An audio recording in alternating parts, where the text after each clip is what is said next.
Hello and welcome to Unprofessional Engineering, live from Autodesk Accelerate 2019. My name is James. You got Luke. Luke, we're joined here today by Donna Lawrence, Head of Information Technology at Dynamic Attractions, as well as Craig Breckenridge, TMT Lead Designer. Thank you for joining us today.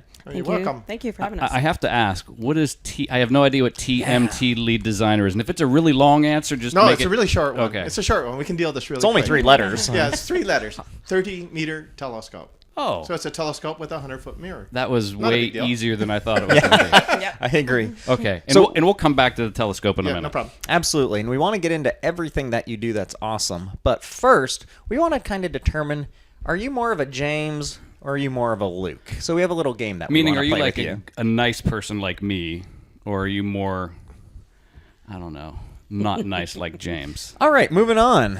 Well, What do you prefer, 3D printing or CNC machining? oh, 3D printing is so fun. Yep, I agree. This is so not going I my love way. Okay. Next up, if you had to pick a CAD tool, and I know you guys use both, Fusion and Inventor, and maybe a whole bunch of other things. If you had to pick between the two, which one would you pick? Donna, answer her question first. Inventor. Okay. And I'd say Fusion. Ooh. Okay, okay. Okay. I'm catching ground. If you're doing some simulation, are you an FEA, finite element analysis person, or a CFD, computational fluid dynamics? FEA. Donna, if you had to pick. CFD. Ooh. I think we're about tied I'm here still right losing now. slightly. Well, usually you are. Energy of the future, wind or solar? Solar.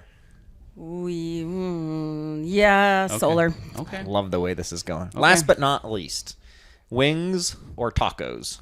Oh, wings. Wings. Definitely.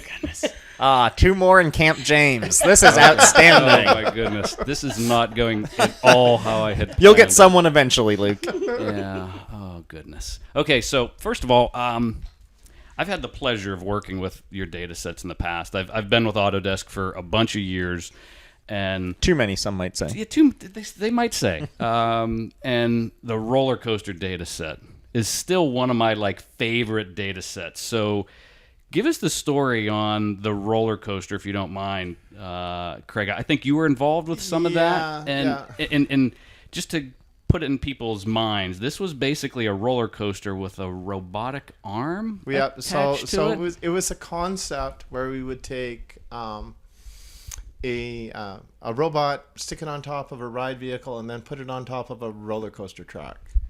And Nope. it was sort of like we could do this. You right? could do it, but We should could- you do it? Yeah, should we do this? Yeah. It was a concept. And, Okay. And we did a bunch of cool graphics with it, and we built this data set, and it's possible to do it. So, client hasn't bought it yet. So. Okay. so this was never installed somewhere. We have not installed that somewhere Okay. because when we take a robot and we put it on top of a ride vehicle and we send it down a flat track, that's just as good because we can make the robot simulate any motion you need. That makes sense. Interesting. And those are out there. And those are out there. Okay. So you do work for other roller coasters as well, then? We build coasters for clients and design them to give them an experience, or they'll come to us for our own products. Okay. So a theme park might come to us and say, "Hey, we want a roller coaster that does something different from the rest." And so we have a product line called Special Effects Coasters, Okay. where we have coasters that go down, and then we do things to you that other coasters don't do. That doesn't Like drop you, slide you sideways, or have you interact with a immersive screen, or So back in my day when I was a semi-competent engineer, I worked with Never. an unnamed engineer for an unnamed amusement park. Yes. Who designed roller coaster stuffs, we'll say. yeah. And I don't like them to begin with, but it was enough to encourage me not to ride anymore.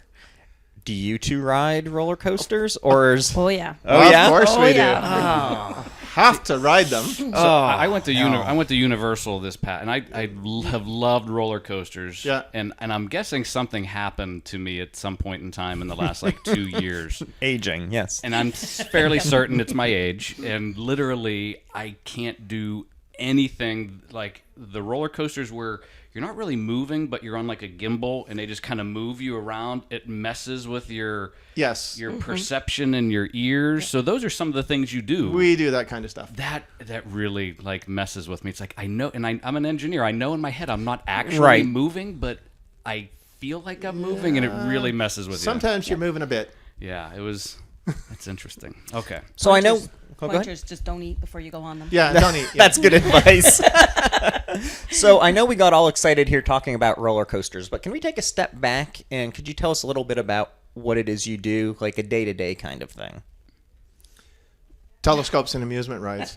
Okay. Telescopes and amusement rides. But that's what we do. Yep. So we've got a number of different product lines that are our own designs, and then we have products that we are designing and manufacturing for clients. That some of them are big theme parks. We all know the names. Okay. And then we have, like I said, our own attractions that we've designed that we've put into other parks, like in Malaysia or China. Okay. Middle East. We've got a lot of our attractions there. That's on the amusement ride side, and then on the telescope side, well, we're designing the world's largest observatory. So Oh, that's all. That's it. it's not a big deal. And what about yourself? What's a day-to-day look like to you? A day-to-day for me is running from building to building, making sure these guys all can continue to work. I probably appreciate that. Yeah, a little bit. No, I look after the systems for the entire company, and that's across. I mean, we have people that are out internationally, obviously, at the different sites, and then we have the multiple locations in Port Coquitlam and across Canada and Down in in the Orlando, in Texas. So I just make sure that everything is running optimum. And do you guys do fabrication as well? So Yes, we Yeah, do. we do. We do our own fabrication. So we're a complete turnkey system. Nice. We do concept through to installation Okay. and everything along the way. I like that. So we normally get to check out the presentations beforehand. We get to sit down and watch what you're going to present, but you guys aren't presenting until tomorrow. Till tomorrow. Correct. So unfortunately, we didn't get a chance to do that. So if you could give us a sneak peek of what you're going to be talking about tomorrow, what's the 5-minute, 3-minute version of your story and why you're here at Accelerate? You want to do it? You want me to do it? I'll do it.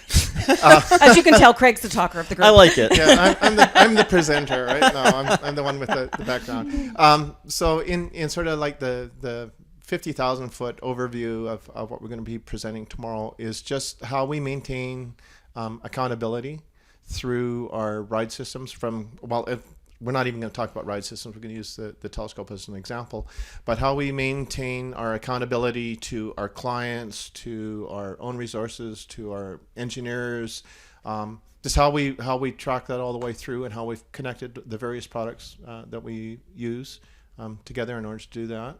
And we're going to talk a little bit about our future plans of what we're planning on doing next. A new MRP system, implementing FLC is on the horizon. So little sort of view into that, and we'll tell a little bit of history about the company. The company's been around since 1926, and how we've evolved from wrought iron railings through to the most complicated machines on the planet.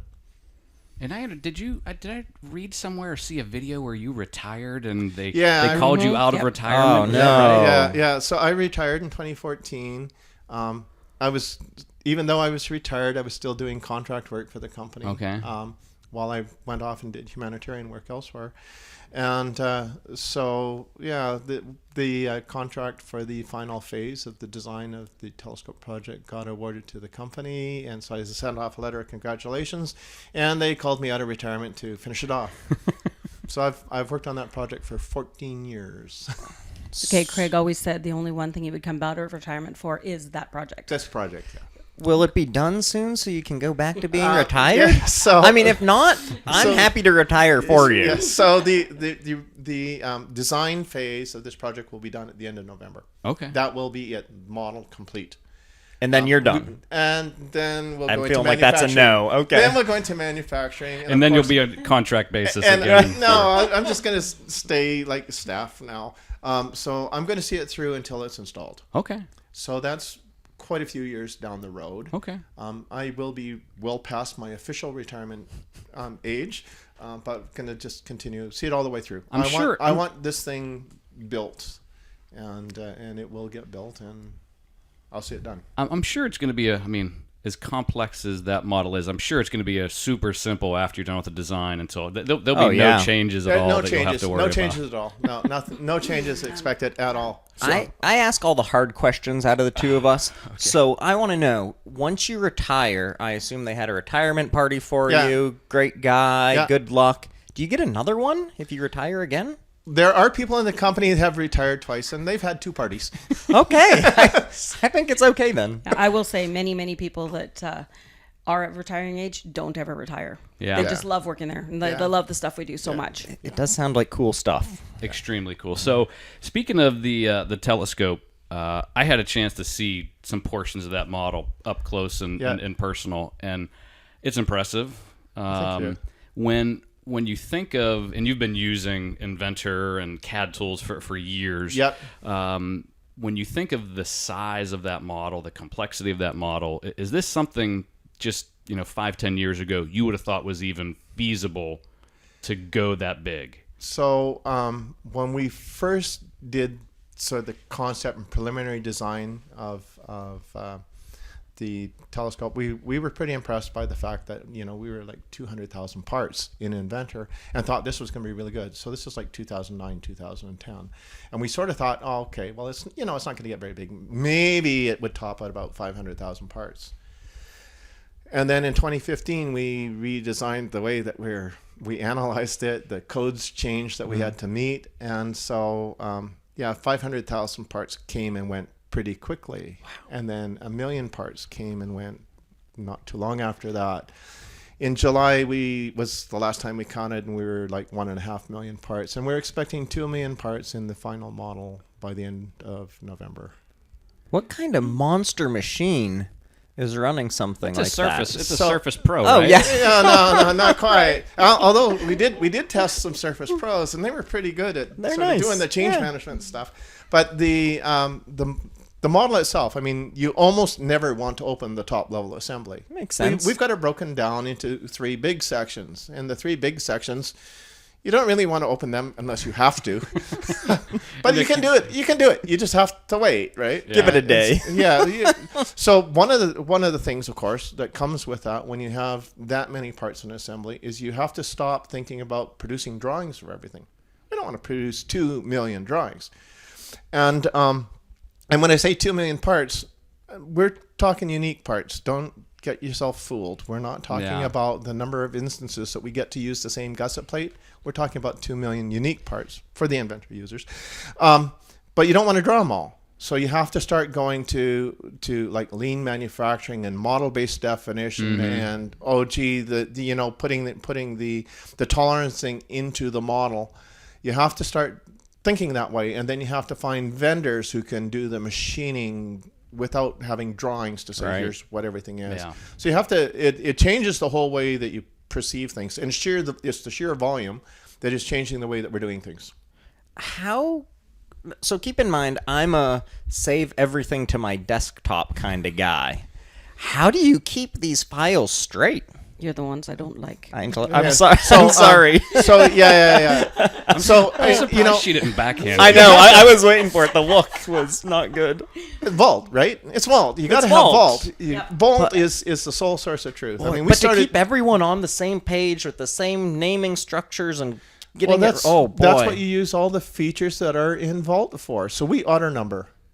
Okay. So Vault knows the numbers, right? And not all the projects in the company are auto numbering. So some of them have their own numbering schemes. But for this, the telescope project, and for a couple of the other ones, we're using auto numbering.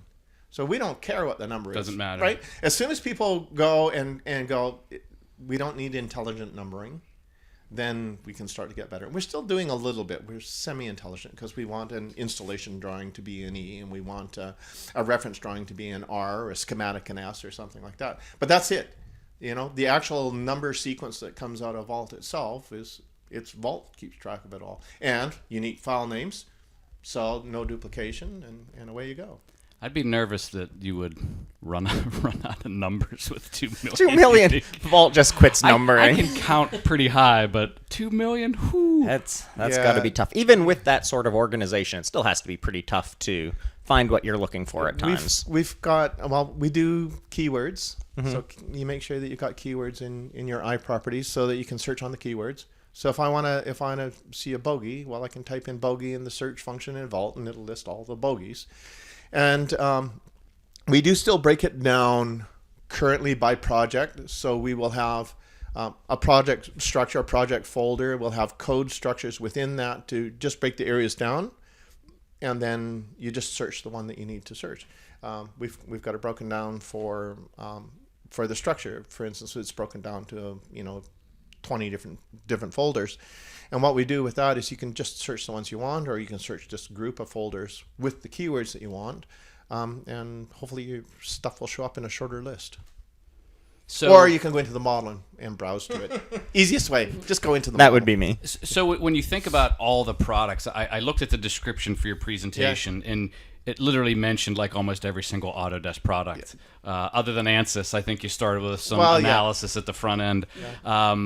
If you had to pick, and you have to pick, yes, what's your favorite of all the things that you get your hands involved with every day? And this is for both of you, because I know that on the Vault side, you're probably dealing with some installation stuff and IT related stuff. So just a little. Just a little. Yeah. So I would say, personally, I love Navisworks. I'm blown away by the things I love Navisworks.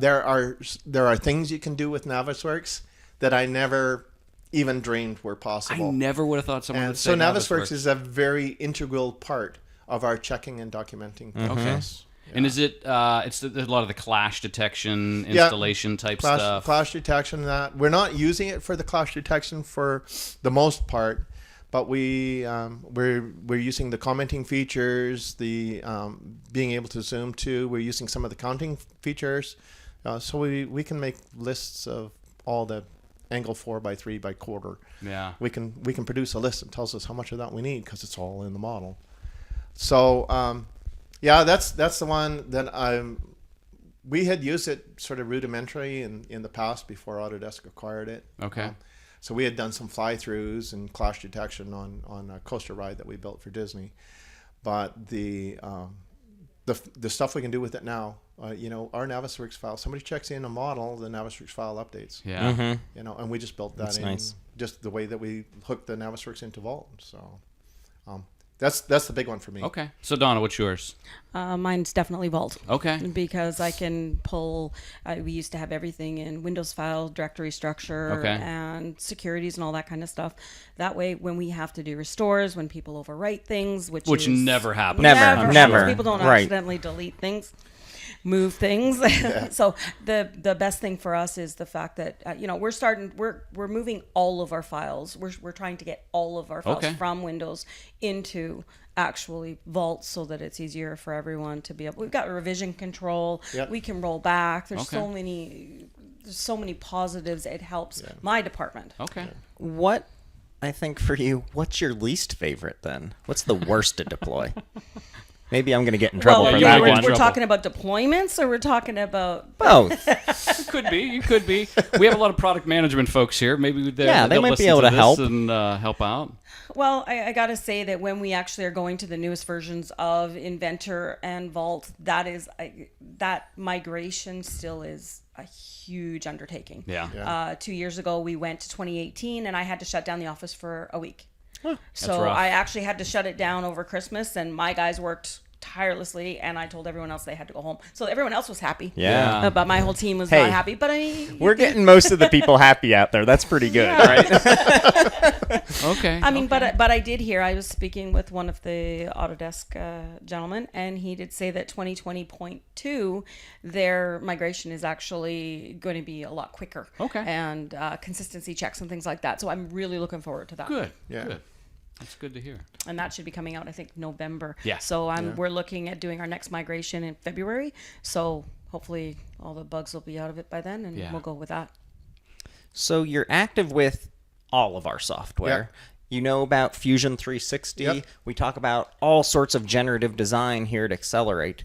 Are you taking advantage of that? And if not, how do you see it either maybe working with your workflow and your design process, or just kind of changing the industry and product development process in general? The way that generative design has grown has been interesting to watch. Sort of been keeping my eye on it for a while because it's kind of cool, organic. It right? is. It is. So that was it's been interesting just because it looks cool, right?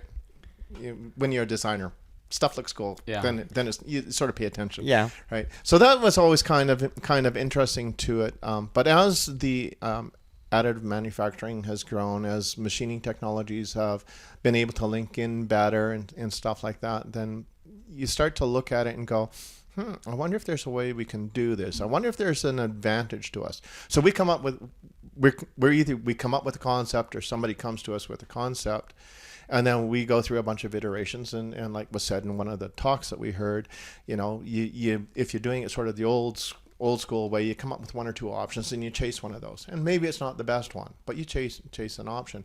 Whereas with generative design now, you can put in the parameters that you need to really pay attention to, what you really care about, and then run the system and end up with 1,000 solutions. And then you can sort of flip through those and figure out the ones that sort of look like they suit the needs you want. And there's some metrics that are gathered during that time that you can examine those metrics and say, oh yeah, these are the ones I really care about. So I like the ones clustered in this area. So that's kind of interesting. Is there a use for it in our future? I'm kind of really interested in what we could do with the ride vehicle design with generative design. Right. I can see chassis design where we care about weight and strength, and we just have to look at, well, can we get sort of manufacturing generative design to the size we want because we manufacture, right?